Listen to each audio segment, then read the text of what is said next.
Goeiemôre en weer eens baie welkom hier saam met ons by ons oggendoordenkings tyd.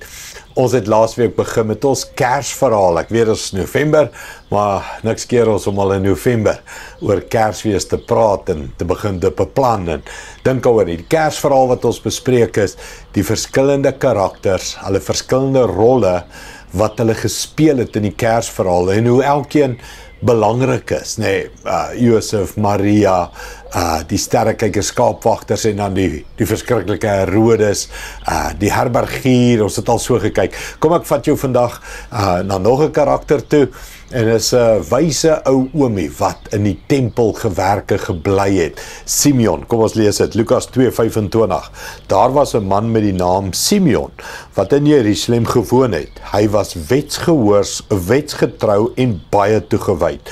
Hy was met die Heilige Gees vervul en het gretig uitgesien na Israel se bevryding. Die Heilige Gees het aan hom bekend gemaak dat hy nie sou sterf voordat hy die gesalfde van die Here gesien het nie.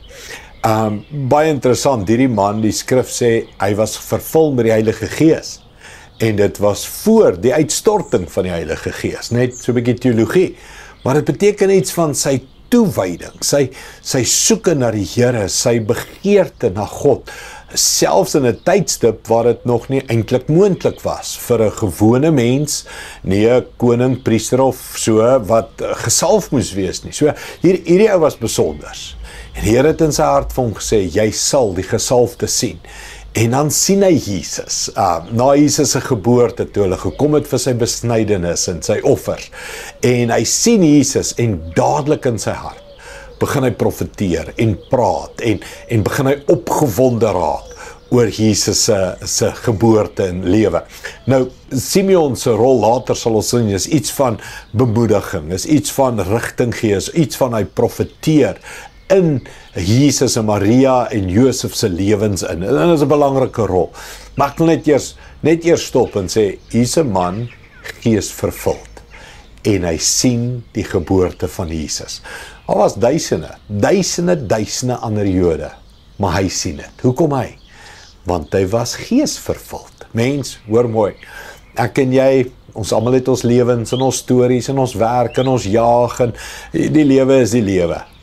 Maar die man en vrou wat stil staan en sê ek gaan die Here soek, jy gaan ander dinge sien. Die Here gaan jou uitkies, bo baie ander. En die Here gaan dinge vir jou wys en die Here gaan dinge vir jou sê. Die Here gaan dinge aan jou openbaar wat hy aan niemand anders terwys en openbaar nie, want jy was toegewyd en gees vervuld. Mens, hoor dit.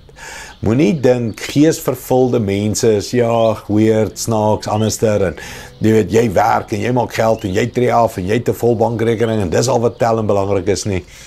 Mens, die ware lewe, die geestelike lewe het nog steeds die grootste value. En wees jy die Simeon van die tyd, wees jy die Simeon in die vriendekring, wees jy die Simeon vandag en sê ek gaan toegewyd, geesvervuld leef en jy gaan dinge sien en hoor en beleef oor Christus wat niemand anders gaan sien en hoor nie. Jy gaan sien en beleef dinge oor mense, jy gaan dinge sien oor die tye waarin ons leef, jy gaan net anders wees. Daar was baie mense in Israel daardie tyd, baie Jode, maar Simeon het iets spesiaals gehad te geweet. Hoekom? Want hy was toegewyd en geesvervuld. Moenie die waarde van jou toewyding onderskat nie. Moenie die waarde van jou geesvervuldheid onderskat nie. Hou stilte tyd, luister na die Here, hoor wat hy vir jou sê en jy gaan iets besonders beleef. Kom ons bid dit saam. Hemelse Vader, baie dankie dat U ontmoet ons waar ons is. U ontmoet ons in ons soeke. En Simeon het jare U gesoek en hy kry seker die grootste geskenk wat al die Jode van daai tyd begeer het, om die gesalfde te sien.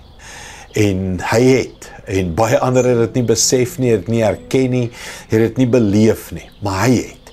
Here, net so vandag is daar baie woorde, beloftes, daar's baie geheime, daar's baie openbarings, daar's baie heerlikheid van U heerlikheid beskikbaar aan die mensdom.